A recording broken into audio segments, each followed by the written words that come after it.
Saudara sekalian, salam jumpa lagi dengan para pemirsa PJP Ginting Channel Opini Kebangsaan. Selamat datang.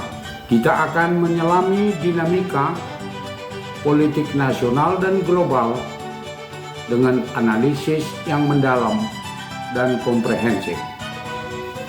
Saudara, dalam segmen kali ini kita akan membahas isu-isu politik terkini dan dampaknya bagi bangsa.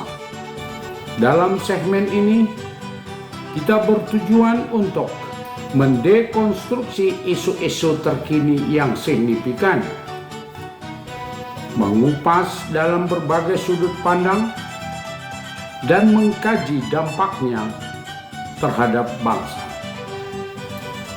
Diharapkan analisis ini dapat mendorong pemikiran kritis dan konstruktif dalam membangun opini kebangsaan yang berlandaskan data dan informasi yang akurat.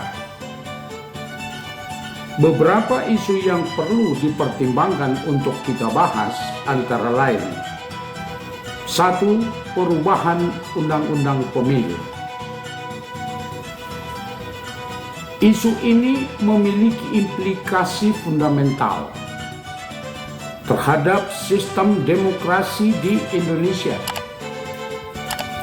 dan penting untuk dikaji secara menyeluruh dengan mempertimbangkan berbagai perspektif dan dampaknya terhadap partisipasi politik dan stabilitas nasional.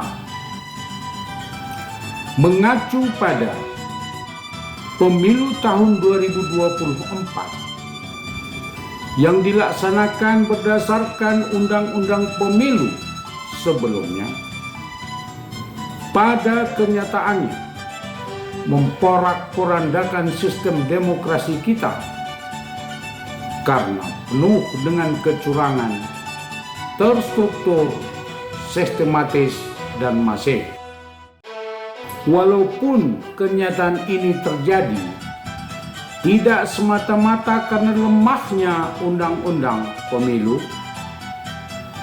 tetapi undang-undang pemilu memberi ruang dan celah untuk masuknya intervensi kekuasaan. Oleh karena itu, untuk pelaksanaan pemilu akan datang, segera diperlukan undang-undang pemilu yang baru untuk menutup rapat peluang masuknya intervensi kekuasaan. Undang-undang pemilu harus dibuat secara mendetail dan terperinci, serta hilangnya kemungkinan terjadi multitafsir baik secara hukum, etika, dan moral. Pelaksanaan undang-undang pemilu dengan karakteristik seperti itu diharapkan pelaksanaan pemilu dapat berjalan secara demokratis dan menghasilkan pilihan-pilihan berintegritas dan demokratis. Dengan kata lain, undang-undang pemilu dapat menghasilkan pemilu yang berkualitas, baik dan sesuai dengan harapan masyarakat. Kedua, kenaikan harga BBM. Isu ini berdampak langsung terhadap kesejahteraan masyarakat dan stabilitas ekonomi. Analisis mendalam diperlukan untuk memahami akar permasalahan, solusi jangka pendek dan jangka panjang, serta langkah-langkah antisipatif untuk meminimalisir dampak negatif. Harga BBM menjadi salah satu komoditas sosial ekonomi dan sosial politik yang strategis karena menyangkut hajat hidup orang banyak. Banyak pemimpin menuai popularitas dan kepercayaan publik apabila dalam pengelolaannya dapat menyenangkan masyarakat. Tetapi sebaliknya, banyak pemimpin yang gagal dalam popularitas dan kepercayaan publik karena kegagalannya mengelola ketersediaan BBM dan harga yang terjangkau oleh masyarakat. Ke depan, isu strategis tentang ketersediaan BBM dan harga BBM yang terjangkau masih sangat relevan untuk diperhatikan sungguh-sungguh oleh para pembuat kebijakan atau pemerintah. Sebab di tengah percaturan dan berkecamuknya dunia, stabilitas bahan bakar minyak dunia masih belum stabil. Oleh karena itu, para pemimpin atau pemerintah sebagai pembuat kebijakan harus secara jernih melihat ketergantungan antar negara dalam hal BBM. Pemerintah sebagai pembuat kebijakan harus berupaya sedemikian rupa agar rantai pasok BBM dunia tetap terbuka bagi terlaksananya ekspor impor antar negara, termasuk negara Indonesia. Yang ketiga, kasus korupsi yang masih merajalela. Persoalan korupsi merupakan benalu yang menggerogoti sendi-sendi bangsa.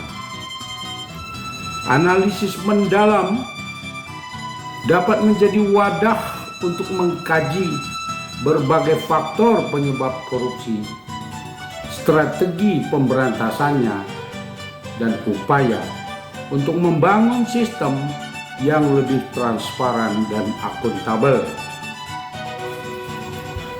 Kasus-kasus korupsi hingga kini masih merebak di seluruh strata kehidupan birokrasi pemerintahan, swasta, lembaga-lembaga negara, dan di tengah-tengah masyarakat. Kasus-kasus korupsi ini telah menjungkirkan posisi Indonesia ke ranking bawah dari negara-negara terkorup di dunia.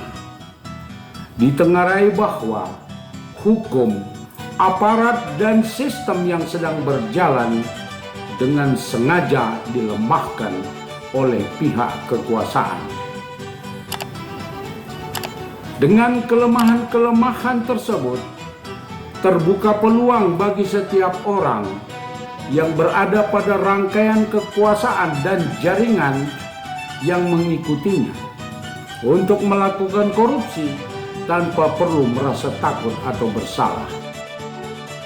Kenyataan ini semakin kuat dengan berkembangnya narasi di birokrasi pemerintahan maupun lembaga-lembaga negara serta jaringan oligarki pengusaha, bahwa mereka yang tertangkap kasus korupsi semata-mata karena kesialan belaka.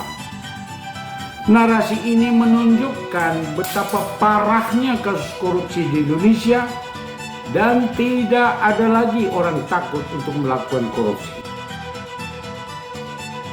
Karena itu, ke depan, suka atau tidak suka, lembaga-lembaga negara eksekutif, legislatif, dan yudikatif, dan semua penggiat anti korupsi kekuatan masyarakat sipil harus bersatu padu untuk melahirkan hukum anti korupsi sekuat-kuatnya, memperkuat kembali lembaga-lembaga anti korupsi dengan posisi super body, serta menempatkan orang-orang terpilih baik kemampuan maupun integritasnya untuk menduduki posisi-posisi strategis dalam lembaga-lembaga anti korupsi tersebut.